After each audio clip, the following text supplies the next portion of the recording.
bakunda yo osekwa to ba ko zanzambe. Amen. Sema bitanga banzambe me liwe longa bango. Moto liwe longi ya zanzambe te. Komelo ko yo kela yango longa yo. Soka longa liwa parce que yenda créer pe liwa ezala. Yango liwe meke kanga yesimbi te. Toi majula pimi mabele sanza ye. Mabela moni différence entre na banzambe osusu nyos. Amen. Melie pas javi. Mokili nanga yoyo. Amen. Otana pouvoir de kona liwa c'est le Seigneur Jésus. Na orasilo gata okufi osali 4 jours okobima na 4 na mabele. Ata sali 1 siècle na mabele kufi opoli. Bon kele ko beta yo kobima. Amen.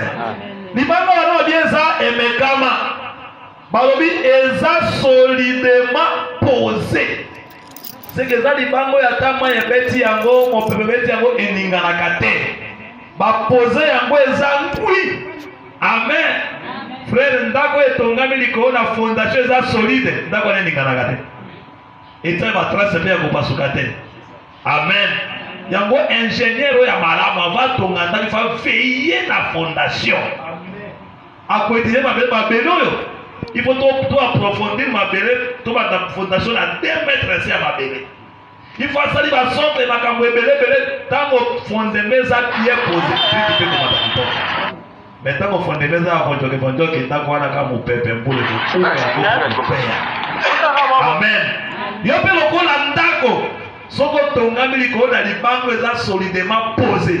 Qui est le Seigneur Jésus-Christ obanga te. Amen. Amen. Okoninga na pete.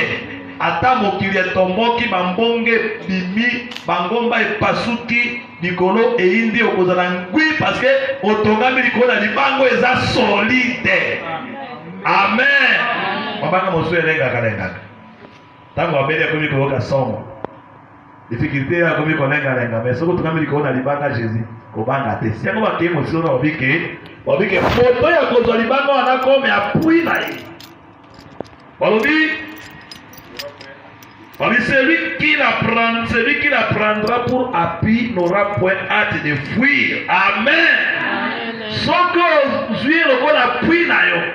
C'est-à-dire yazana si otongami likolo na ye okime loko te. Atokoti na mboka ya bandoki. Bandoki ya babali, bandoki soki ya batikalele bandoki ya wanengola babiki ayezalaka 2 fois te bango babi 2 fois te mais soko na Jésus okime eloko ata moko te. Amen. Pourquoi otongami likolo na Jésus yango onegligeaka libanga te ocheli moto motema kosambwa mokolo moko oluki moto apui okozwa déception tuna bandeko bazwa bato baapui bakoma na déception mawa ya koleka. Yango soli goza moto na sengo tailanga Seigneur Jésus-Christ. Moto lobi ko décevoir atala na député atala na ministre national tite baba mpome ejola ko tiola ko décevoir yo. Okota na ndako sibi boko na litabi yaka kwa sa répondre ngaboye. Mais Yesu alipaka biso te. Amen. Tela kande Yesu motema. Tailanga de Jésus. Na bomo na yo. Amen. Adoua côté confiance et pas na ye akoki sa masonité. Mais maudit soit celui qui se confie d'alors. Ocheli moto motema oza malédiction liboso ya Nzambe. Amen. Yango tongama likolo na libanga. Okwaki libanga ekokweya. Israël abwaka libanga bien aimé bakweya tinelo. Bapanzani. Amen. Yango so na la livre ya Genèse ko remarquer loko wana. Motongi ya liboso ya ndako ya molai étage ya molai zalaki numéro. Amen. Le premier vaillant ya kotonga bourding ya molai ezalaki numéro. Dans la tour de Babel. Libanga ezalaki quand même kitoko. Moto odiki to panzana te, to bulunga na funga to sala to fanda ka place moko biso nyos. To sala kaka na même langue. Amen. Totonga ndako moko ebanda na mabeleti ekoma na mapata pa totsukisa mayele ya Nzambe. Amen. Faut que juste avant dirige, après dirige. Amoni ke Nzambe sisi mokili mobimba na mai, mokili bebi, sali ndenge nyonso. Abi to préparer Nzambe boule. totonga boro moko tina mapata pour que nzambe linga frappé monde pas automatique ok maneti kali na se pour que nzambe alandi au place ya kuéchapper ezalaka te. Amen. Amen. Okoki nzambe wapi sanga ngolo ya nzambe. Amen. Libanzo kitoko me makambo ebebi wapi balobi ke esika ya libanga ya Pierre ils se sont servis de briques. Amen. Bazui briques bacha autant même dans ndako na bi Genèse chapitre 11 verset 1 à 9. Tozo ki ne moyo tanga baketio sozate yo tangi yango na ndako. Ma petite Genèse chapitre 11 verset 1 à 9. Des fois liboso bazui libanga bache pembeni. Bazui briques. Briques ezala ko moto ndasali ya moto. C'est bon moto ezali susu. C'est ça ko tina penser ya moto. Bazui briques babandi kotongana ya. Bache briques comme un fondement na bango. Bazui poto babandi kotongana yango. Batongi basuki wanate. Abi tomi lukela pe ya biso kombo. Tulipe sa kombo moko. Amen. Frère, et dans la kombo kaka moko ebo elikisaka bato. Un seul nom c'est le nom de Jésus. Obayi kombo na Yesu, Dieu to kosakwa. Amen.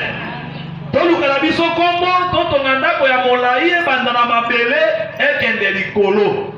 Or Paul obibo epesama eutaka na mabele te eutaka nde likolo. Amen. Soki lobiki euti na mabele nzamba sa erreur moko très grave. Ebandaka nde likolo nde ekiti na mabele. Yango ko remarquer ntango voile ya temple ezopasuka ebandaka na mabele te kei na likolo ebandaka nde diwo oba.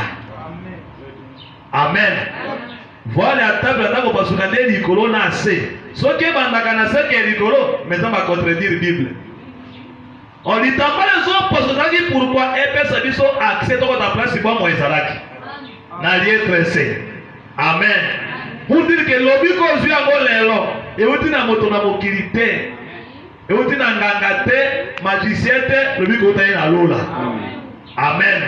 Euta te pa ya nzambe mais bango balingi batonga nzela le chemin du ciel ebanda na mabele ekende na likolo esimba te nzela ife eutaka na likolo yango ntango nzela watu likolo akite odi je suis le chemin la vérité et la vie.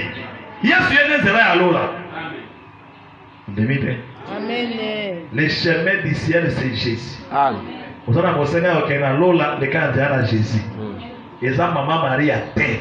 Amen. Eza bakanza te. Eza pe nenga peta te. Eza pe Sainte Thérèse te. Eza pe Rosaire te. Amen. Amen. Bakope ya kosambelela biso eza te yo moko na nzambe na yo. Moto ya kosambela asi akufa dela keli felo pandi mele evangile yo te. Akosambela yo nini. Amen. Yo moko na Yesu na yo. Exposer les camono à répondre peyo. Soki lola Jésus. Lipamboli Jésus. Nzela ya nyos ezaki pa ya Jésus. Mais pour na bango alobi ke touche même na Rome. Ya bango dans Rome pour des sièges na bango. Amen. Mais biso banzela nyos kobota, kobala, kofuluka, kopambola lobiko na Jésus. Amen. Oza maladi bela Yesu. Oza difficulté bela Yesu. Akosela ngolo. Amen. Amen. Maintenant Nzambe tango azoya kiti. Ayei alobi ayo ko ni bato bazosala. D'abord basalaki déplacement. Nzambe atika bango na Orient. Ngambo moye bimaka na bango ba deseke no tolongo na biso na Orient. Tomi lo que la place au biso moko tokende kofanda na marque na biso.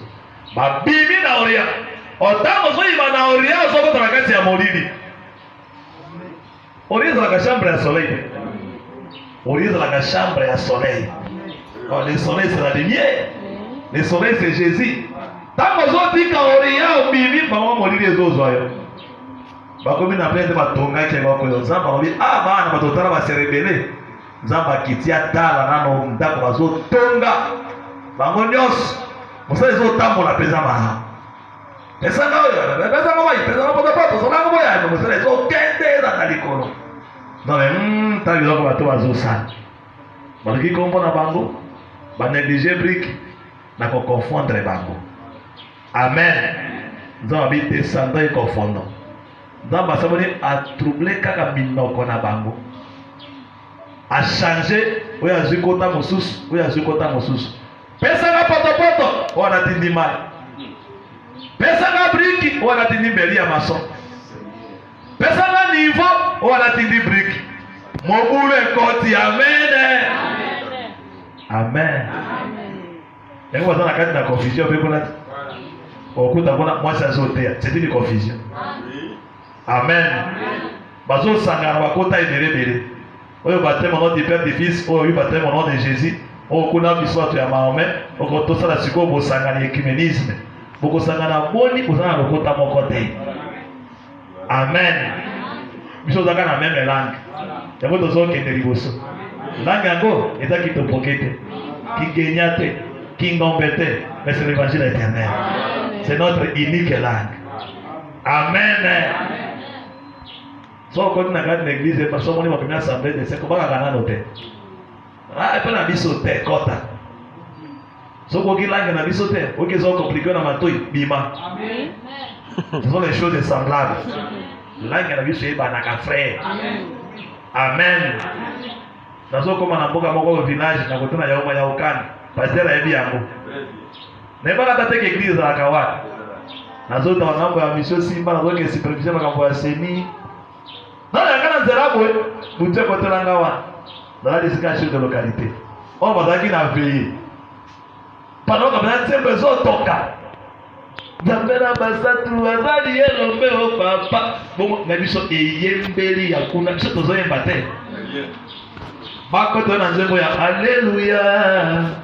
Alléluia.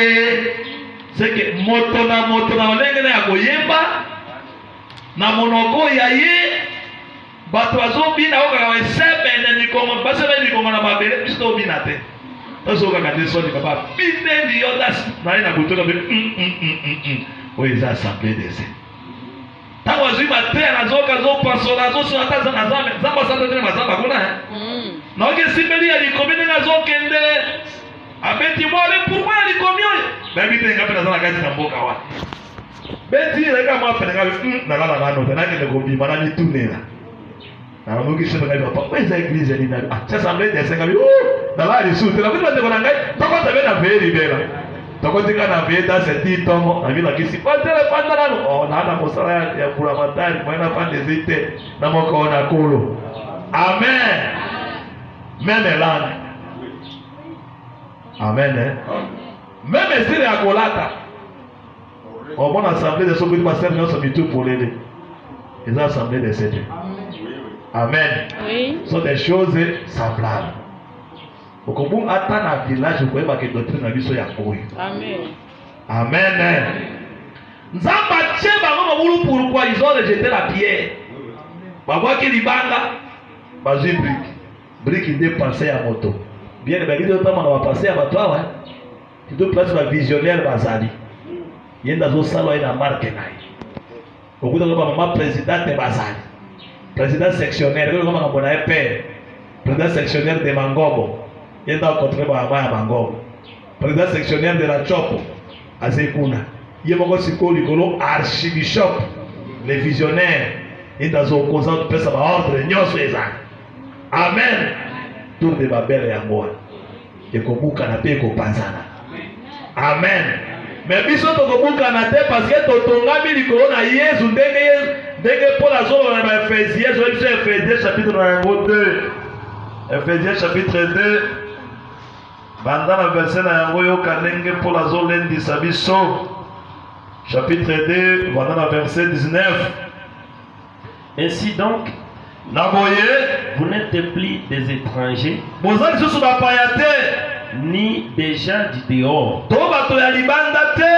mais vous êtes concitoyens des saints, gens de la maison de Dieu. Vous avez été édifiés sur les fondements des apôtres et des prophètes.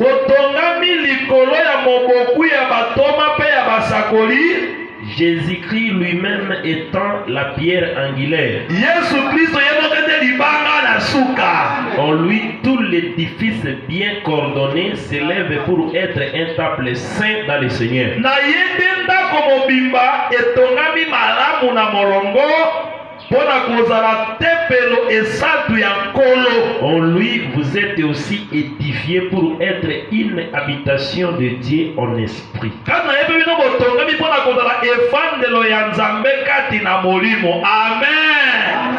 Nzambe afandaka na ndako oyo batongi yango te na bamaterio ekomi lokola fitness batonga bango bakata okati otonga ndako ya etage yao. Soki to néglige kaka libanga ndako ebangisa Nzambe te. Amen. Soki to néglige doctrine Nzambe akima biso bato bakoyaka mpona elengi ya ndako nafanda kuna likolo na etage me Nzambe asakima bino kala. Amen.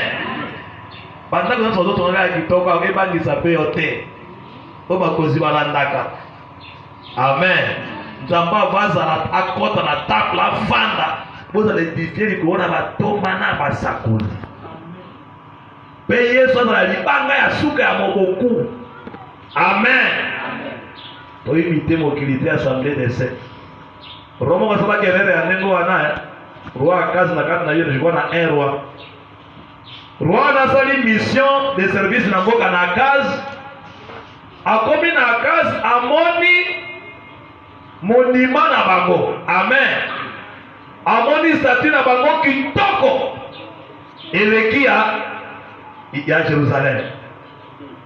Atindeli roi, atindeli sacrificateur nganga kangi yango azwi modele nango adesine. Yoka alobi ke kote na kuti modele moko ya hotel ya kitoko makasi eleki ya biso modele komisa buko aneza na Jerusalem sala modele ba Filistin hotel bisa ya kuna. Nzambe abeta ye. Amen. Nzambe aboma ye. Borne ya Nzambe badeplasaka yango te. Esika Nzambe atika etele makaka wana. Bodeplacer borne bokotika na malédiction. Oh, la borne c'est l'enseignement, la borne c'est la doctrine. Nzambe akitaka place au doctrine de fande. Yango nzambe asoite kolobaka soki lelo Pierre aye na Kisangani. Paul aye na Kisangani. Akorenseigner akotambola tambola. Amen. So akote wana quartier météo akobeta batour akende quelque part wawe oti mbunda na kota na wakuta kuna basiana na bapatalo basuki ataba na moto biteni ya baji bazosote soko lingi Yesu lobalero abanga nano te akota na kati atali bato bafandi na kati bakono mito polele. Amen. Atali mwasi azote ya nedele mayaka na kingo bajati adelo na matoi Marusha lèvre kwa likoke na monoko. Alongoli makiki ya miso oyo ya beche formé mosusu. Tongi manjaka kuna temeli boso bana za haleluya. Moja bolonde yango na bimaleka. Abina soka tayo kwa spira abina passer no muke. Akwa passer akumi na 13 ko jira kimbondezo beta. Zambena basat anala nikumongeza ka na kota nani. Akoya atali amoni clôture ya matete mwanga kaka ya ndengo. Wapola ya bike zana hapana joko tokeni na watote nata nina katikati tanga kosi atali mafre kitoko tali basema tamana motabi likomina na magete mwasha aji balitamana moto ekokisa mina ayoki nzembo atali na bakingo ya baseli biloko na matata na bakike mwasha se pali na bawaro tena banini ewana na kasiko son. Amen. Akofanda okisa lobi awa zamba zawa. Amen. Cathédrale bangisa Polo tena Pierre. Kotonga ndako bangisa Polo te Polo atalaka libanga nini ezala kati ya ndako wana. Amen. Tofie na doctrine. Amen. Sa doctrine te. Ata biso toleki frère bino bokotika na ngasima biso bon défendre doctrine. Amen. Pour la défense ata on moni to komi na modernisation, évolution de la société. Vous voyez, la société n'est pas statique, dynamique, elle évolue. Il faut adapter l'église avec les réalités de la société. Vous voyez, comme il est c'est un sociologue là. Mon société est la statique et dynamique. Ça change avec l'évolution de la société. Nous sommes dans la mondialisation. On dit faut tous repasser dans ma pasteur. Bien aimé défendre la doctrine. Yesu akoya tobwaka bokoko na biso te. Amen. Biso ka to bokoko.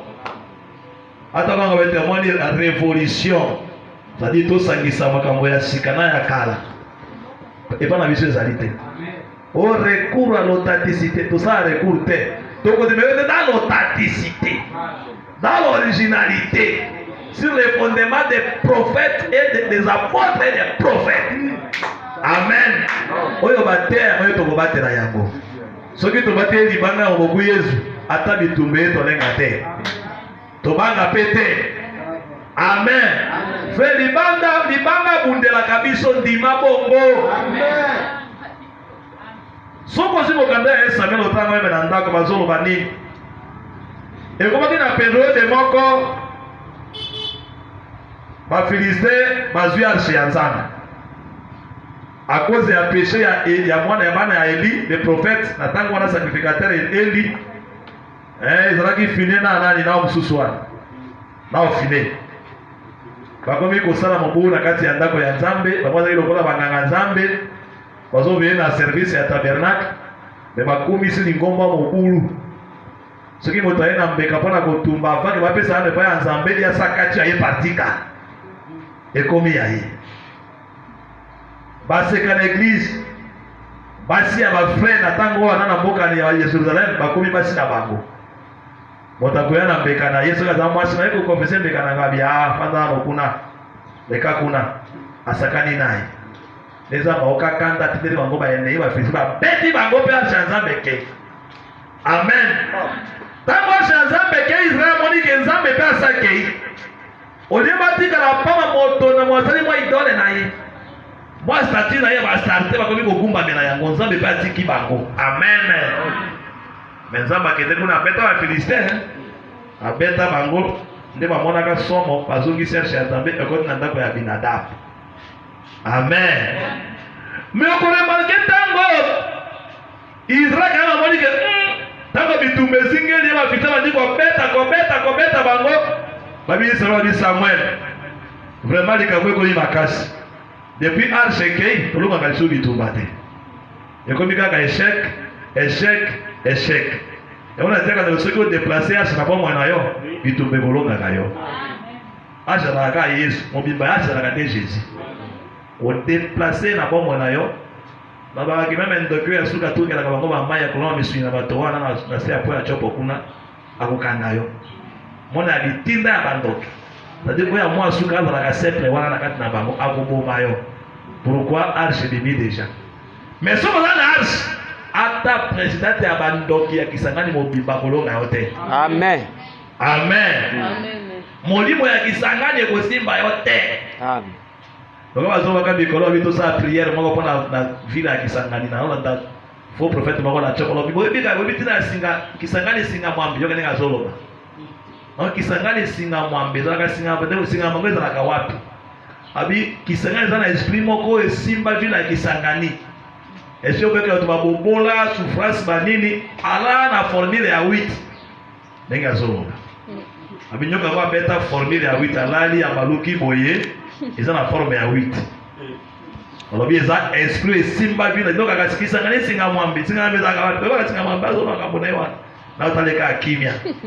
Nabi hata wala na singa mwambi na bango donc na formule ya mwambi na bango esimba mosatu te. Amen. Wezo baka kati bodumba kati na mboka kimobola souffrance na vile Kisangani evolue kate wezo akasi mamboka ezobeba esprit ya nyoka wana grab serpent wana ya monene. Aliazana se aliazana ndako ina se mabanga jite kana se chopo wana na mabanga wanaenda temple na Yezali afanda na formule ya 8 yenda simba Kisangani mobimba asenga yeba sacrifice na ina ya chopo kabiwane tali bisote basi ngama bebazala basi ngene bazala ba mari de bazala pourquoi to ngama likona libanga to bange loko moko te. Amen. To banga terere ya butute to banga pe terere ya moite mais ba flèche zo volé de quoi atteindre bisote pourquoi libanga zali tambola kana fierté tambola kana lolendo o bange loko moko te. Puis quand l'ennemi viendra comme un fleuve, l'esprit Seigneur les mettra en fuite. Amen. À ceux qui ont dit, ils te feront la guerre, mais ne te vaincront point. Amen. Amen. Si Dieu est pour nous, qui sera contre nous? Amen. Samuel azimbeka bimoya siko bozo ngepa na Nzambe. Bolongola banzambe na bikeko, banzambe na idole. Tanga na loko wana Joas 1 Samuel chapitre 7. Bana verset 7 na 13 tota wana tokata. Permettre aux hommes à moi tango muke. Les Philistins apprirent que les enfants d'Israël s'étaient assemblés à Mitzpah. Tango Samuel a vu Israël ayanga ni simangona mboka na Mitzpah. Et les princes des Philistins montèrent contre Israël. À cette nouvelle, les enfants d'Israël eurent peur des Philistins. Et ils dirent à Samuel, ne cesse point de crier pour nous à l'Éternel, notre Dieu, afin qu'il nous sauve de la main des Philistins. Samuel prit un agneau de lait et l'offrit tout entier en holocauste à l'Éternel.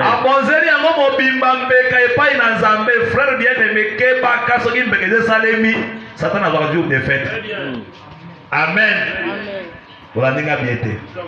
C'est que quand Beka est salemi, et l'homme est un bon abino. Peu Beka nini, Beka ya mwana ya pate ya muke, wazo nunga nao mabele. Otango Yesu azoya pona kubondela biso, pona comme sacrifice, ayaka na bonene na ete, ayaka na botata na ete. Ifo azonga moke, azonga mwana moke. Yoko meme David po beta Goliath, ayika beka mwana ya muke, leki ya suka. O faiblesse ya Nzambe, eleki makasi ya bato. Amen. Ayaka dona faiblesse, mais faiblesse Nzambe eleki force ya bato. So comme faible, c'est que les gars frappé. Nzambe a ma stratégie, a distraire le diable. Aya loka moi petit, abi yo tala moi loko yo na pesa mission na bandeka na likola bien. Mwana nga petit. Oyelinga na bakongo, oyelinga na bajavelo, melelo na okwesa yo, na okata moto na yo, na obya mission na banyama na zamba na bandeka na likolo. Pusa na kasi, kuleta zo pusa na moko chini na se. Adisra yako ya mwana moke. Amen. Wabi samana bonzeli mbeka ya mwana mpate ya muke zo nunga na libele. Il cria à l'Éternel pour Israël et l'Éternel l'exauça.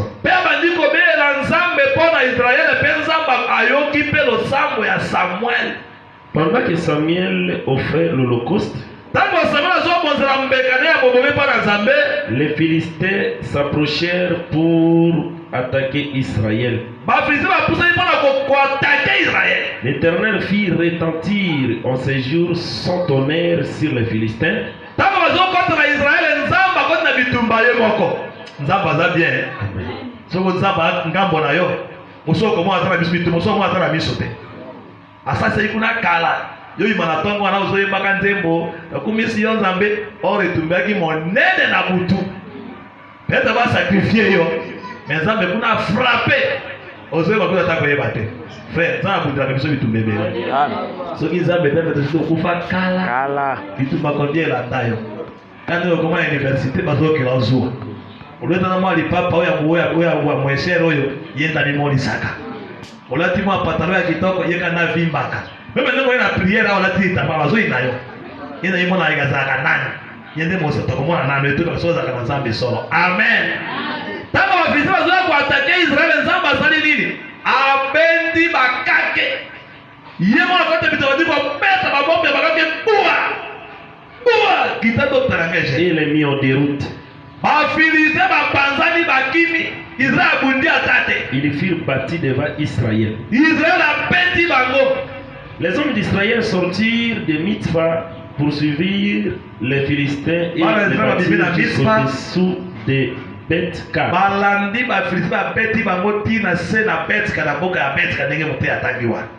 Samuel prit une pierre qui passa entre Mitzpah et Shem. Amen. Tango balongi bitumba. Mais dibanga pe abundaki kasine bitumba te. Tango Israël alongi. Samuel aketo tango zo bunda wana dibanga zaki kaka wana. Ayo ndimate. Libanga zaka toujours présent. Amen. Bazo bunda pre Israël kolonga aka bitumba ale. Samuel a memi libanga. Tanga qu'il plaça entre Mitzpah et Shem. Et il l'appela du nom de Ben-Ezer. En disant, jusqu'ici l'Éternel nous a secourus. Amen. Jusqu'ici l'Éternel nous a secourus. C'est pour ça que bitumba à cause de libanga wa. Oh, bien aimé. Samuel a dit sur la mosakolité à Mona. Abia soki tolongi bitumba. Eza libanga we. Atomboli libanga. Abia libanga. Osa Ben-Ezer. Ça dit jusqu'ici, l'Éternel nous a secourus. Frère, il suffit de te prendre la mototé. Mais tu te prends la libanga. Amen. Tout dans la libanga kosunga yo. Il a le secours qui ne manque jamais dans la détresse. C'est que mawa ekoye la yota comme susu. Mais ce qui libanga zali akoya na le secours. Bitumbe kolanda yo, bitumbe za kate. Mais ce qui libanga zali bitumba ko secourir yo. Les véritables secouristes za kate libanga. Amen. Yako tsaka motema na libanga. Libanga na yo, libanga za na moboko. Amen. So libanga zali akosunga yo. Amen. Acha kibe na kata libanga na yo. Na classe na yo. Na mbongo na yo se libanga zali babenda mbongo na yo te. Amen. Na milimo ya fono lina bandimo na otobenda ka mbongo na yo. Bakosi bango te. Amen. Amen. Po libanga zo défendre yo. Tika libanga vimba na mbongo na yo. Amen. Avimba na ndako na yo. Avimba na libala na yo. Avimba na classe na yo. Avimba. Akonza yo mobimba. Kwa konzi yo mobimba zipio. Elbi tumbezo za lokola dama na kati ya rocher. Yo mo anateme libanga ka ndamona. Partout kotambo na libanga ka ndamona naka. Amen. Odibi libanga koza na bomo na yo. Amen. Odibi koza na bomo na yo. Kaka ndemo odibi libanga koza, akoza pe na bomo na yo. Ase kuhini yo, apambo na yo, apeso bonne santé, apeso kimia, atombo na succès à Bozambe, na kombo na Yesu Kristo. Amen. Permettez que vous vous vacances, c'est une édition yo. Et je suis pas d'accord avec vous na yo, atombo na Yesu. Amen. Amen.